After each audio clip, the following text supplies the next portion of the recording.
Hello friends and welcome. I'm Sarah Liz, and today I am going to share with you a fun pop-up technique that you can use with supplies that you already have. I'm going to use some new supplies from Trinity, but if you have a nested circle set of dies, you could do something really similar in a completely different theme. This one has beautiful tropical fish looking through a porthole. It's very dimensional, but it will squish flat to fit in an envelope. I'm starting out with pieces from the Porthole Circle Card add-on, and the starring sentiment, "Thanks so much," and I just have the largest letters from that sentiment. The K is actually a fish, so I've turned it sideways and I'm covering up the face of the fish. I just want to ink up the tail fins right at the back.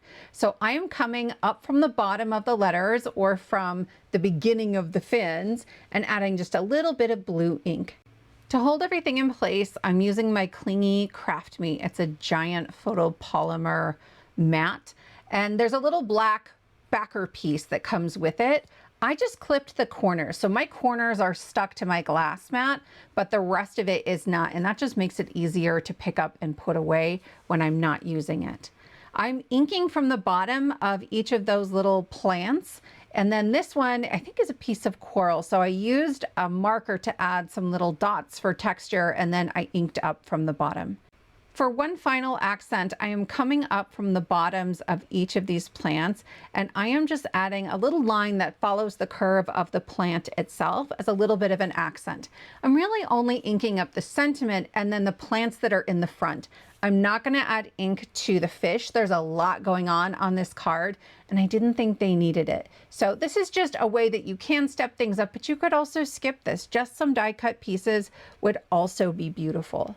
I'm thinking of lots of ways to make a card kind of like this in different themes. I would love to do one with maybe a holiday theme or a Christmas theme, and I could use my snow globe. There's some really great circle card add-ons for the snow globe, and then you could create the same kind of dimension. So we'll come back to that when we start putting the pop-up together. But for now, I have moved on to the tiny tropical fish. There are 4 fish in that die set. I'm only using 3 of them today, and then the 4th fish on the far right side is the K for the "Thanks so much." I like to line these up and add the glue onto the largest die cut whenever I can. I find that a little bit easier than having to add everything with my tweezers. But there are a few pieces in here where the placement is a little more challenging, right? The stripes on that black and white fish, I would really struggle with if I was trying to get my glue placed just right on the white body. So I will bring in tweezers coming up here. For the K, there is a head to the fish, and then it has a mouth and eyes that you can stack up and a little fin to add on there. I'm going to simplify it a little bit because, again, we got a lot going on, but you can use just die cuts to put everything together.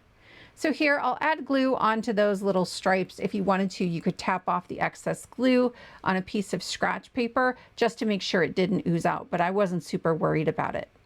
There are die cuts in there for each of the eyes for these fish, but I thought I'd use some little sticky back black gems from my stash, but there's lots of ways to do that.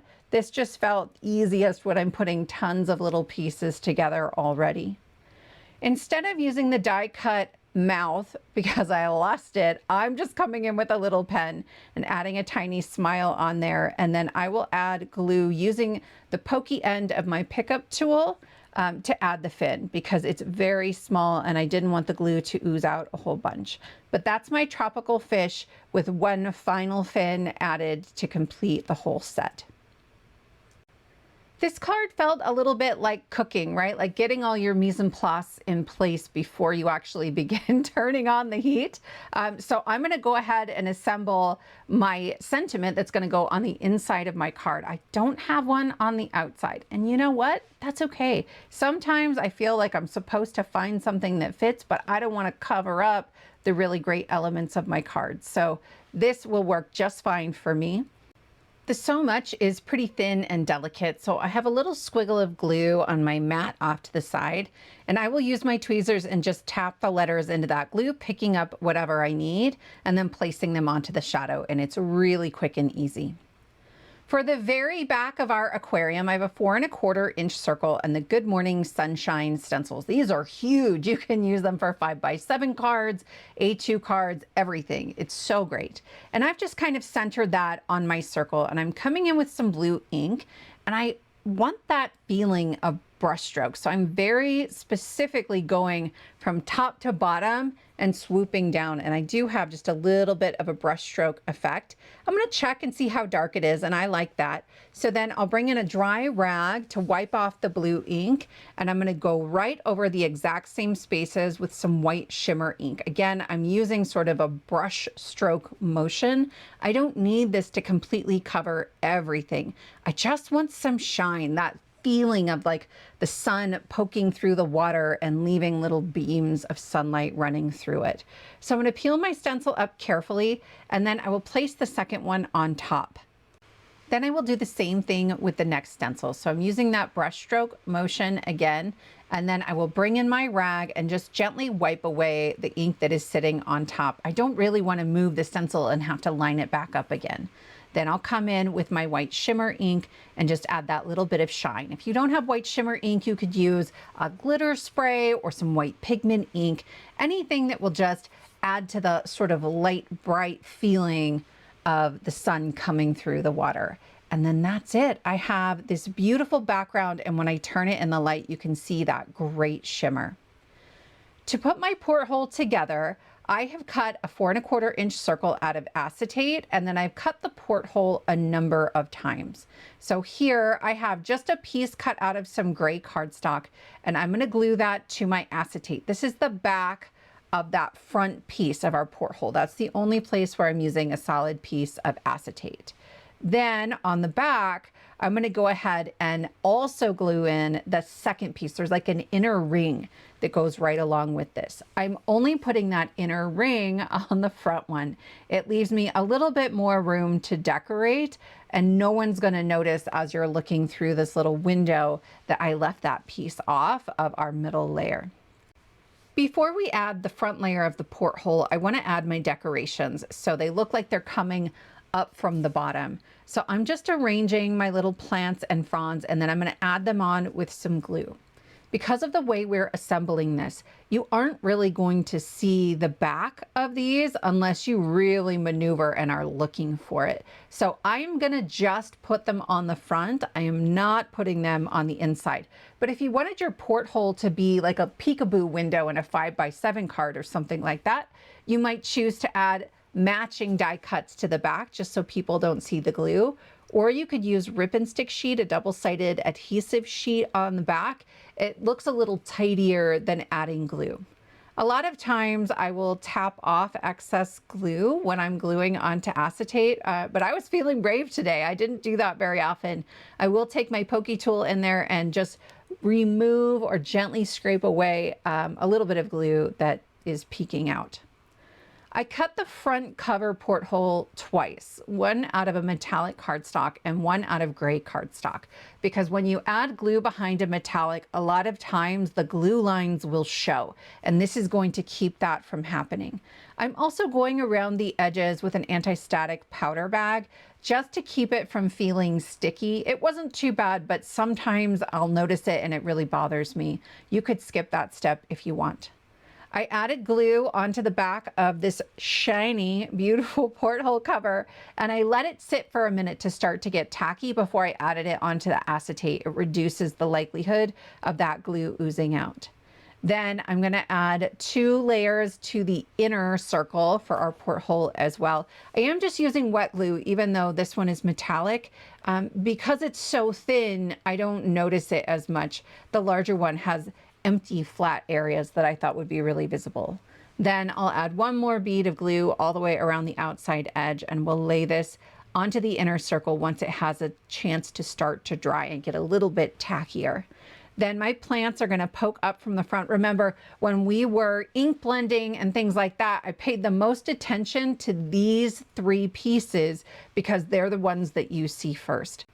We have one final detail to add to this front cover. There are little like nail heads to put, or screws, I suppose, all around the porthole cover. You could skip these. I don't know that anybody would notice, but they're an incredible accent. And I'm thinking of all the ways that I could use these on masculine cards as a little embellishment accent instead of maybe a gem or something like that. So I just added my glue onto all of the little holes that are there. I let that glue start to set up maybe 30 seconds to a minute. It's not a long time. And then I'll pick those up with the wax tip of my pokey tool, my little Trinity pickup stick, and that will finish up this front cover once I sort of nudge things right into the middle. It's not a perfect fit into those slots. They have a little bit of empty space around them, but you can see what a stunning set of details that is. We're going to add a center section to our porthole, and I'm just using the outer ring. If you didn't want to use the porthole, Trinity has some circle frames that will just cut a circular frame, and you could do like a little winter scene. You could do a little Valentine's Day scene, something for the fall or Thanksgiving, and it could be this really great circle-shaped card. You could also do this with this snow globe. So what I'm doing next is arranging the 3 fish that will be in that middle layer. And I have my front layer behind it just to make sure my placement is right.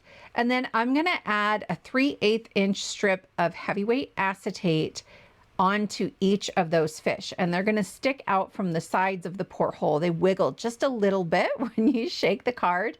And then I will trim that acetate so that it's gonna hide inside of that frame from the porthole that we have.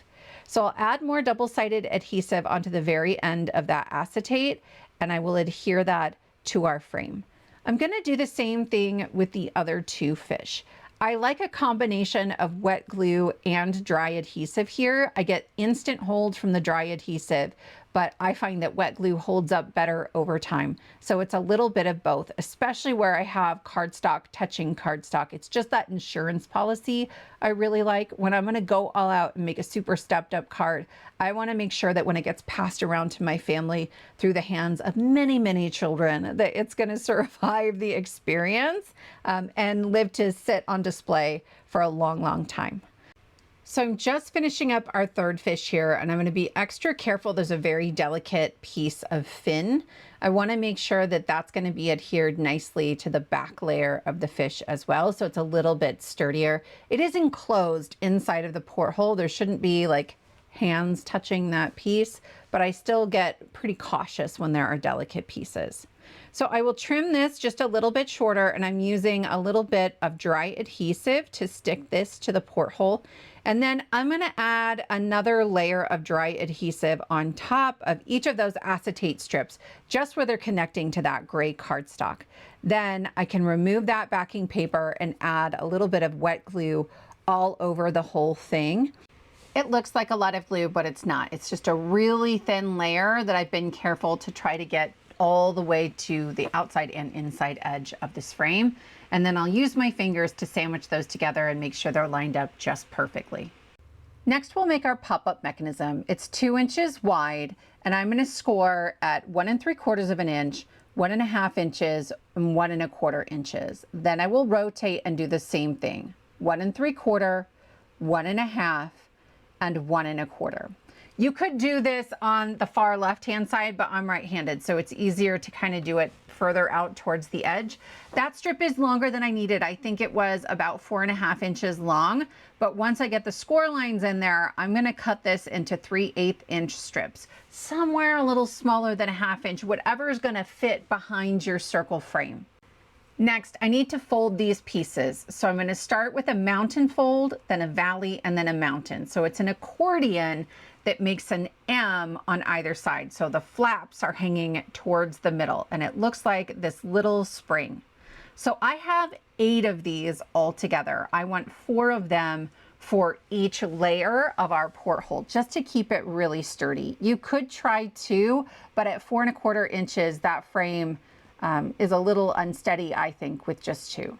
So you can see I have all my little springs over there, and I like to add glue to the open ends first, because when I go to add the next layer on top, I've got to add glue onto 4 different springs at the same time, and it's difficult to keep track of those open ends. Okay, so you can see as I'm adhering this, I'm making sure that I'm pressing down flat on the spring. I got a little glue oozing, so I'm going to take my pickup stick and just open that up. Once the glue dries, it will be fine. And I'm going to do my 4 compass points, north, south, east, and west, just to keep this really balanced and sturdy. This will open like a normal card, except that it's a circle and it will stand up on display, and having really even springs will help. You can see here, I'm worried if I just do 2, that middle piece will end up leaning towards the top or towards the bottom. So glue once again, just on those open ends of the spring, and then I lay it down on my porthole and I press it flat. So the whole thing folds up like an accordion, and then we can move on. I'm going to do one more here. I'll show you the whole process for this first layer, but we're going to do the same thing for the second layer. So we'll go a little more quickly that time. But here are my 4 springs, and they hide entirely on that larger piece of the porthole. That ensures that you're not going to see them on the inside. If you were using a circle frame instead of the porthole, you might do like a 1/4 inch spring instead.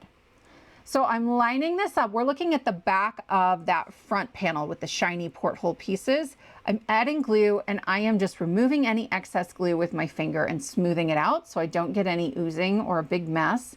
And then I will line my 2 porthole frames on top of each other. And I'm pressing those springs flat just to make sure that they're lined up perfectly. I get a little more wiggle that way, but there is incredible spring here. It's important to note I did not use my bone folder when I was making these little springs. I'm using 100-pound cardstock, and I left them a little bit open. They're springier if you don't use a bone folder, okay? So I am now adding the 4th for my second layer of springs, and you can see these are lining up right on top of where I had the springs from the previous layer. I just think it looks a little tidier that way. Then all of that is going to line up on our lovely like water scene back there as well. I thought about adding some bubbles or maybe doing some splatter or something like that, but this is a really busy card already, so I think just those sun rays coming through was a really great option. It's also got a little extra shine, so we've got different sheens happening on the different layers of this card. But that's our porthole. I want to know in the comments, what would you put in a circle frame that pops up like this? To finish off our card, it's pretty simple. I'm going to use the circle-shaped card from the circle-shaped card die set. It also makes a donut-shaped card. And I'm going to go ahead and glue my entire little aquarium scene right on top. I'm keeping the fold centered, and I'm looking from the top to make sure that those springs are lining up with that slightly flat part of our card. And once all of that is situated, I can open the whole thing up and I can add my sentiment. It's a big sentiment. This would be great for the front of a card, but I'm going to put it on the top of the inside of my card, so I still have a really nice place to write my message. It would be difficult, I think, to write on that top part of our circle because there's so much going on behind it, but that bottom piece I can get pretty flat. So this works nicely as well. My friends, I hope that you enjoy this. I hope this gives you some inspiration. Let me know if you're going to make a pop-up circle card like this. It just has great shine, great dimension, a punny, funny sentiment. You know I love it. Friends, thank you so much for spending your time with me, and I will see you next time.